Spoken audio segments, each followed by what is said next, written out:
ইমানদারের পরীক্ষা কি বলেন তো? আর সে পরীক্ষার সাবজেক্টের নাম হলো সবর।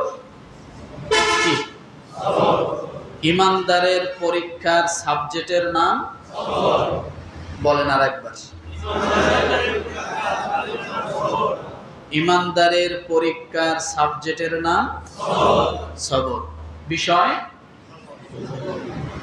বিষয় কি? ইমানদারের পরীক্ষার নাম, সাবজেক্টের নাম সবর। মনে থাকবে? আজকে এই বিষয়টা আমরা খুব ভালো করে জানবো।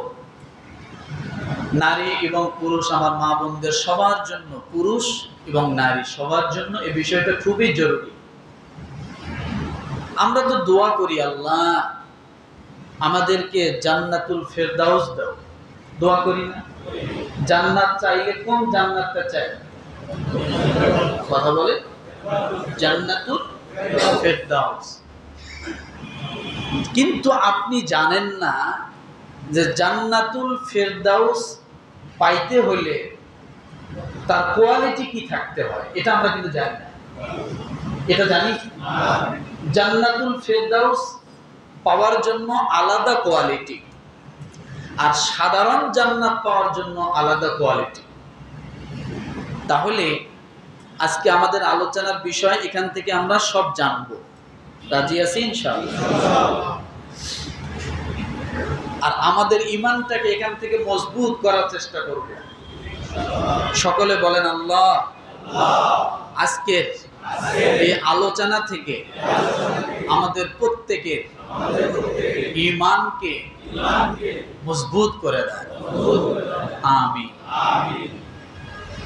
তো আমি আলোচনা শুরু করতে, আলোচনার যে আয়াত নিয়ে আসছি, আসলে আমার এই আলোচনার আয়াত আজকে অনেকগুলো।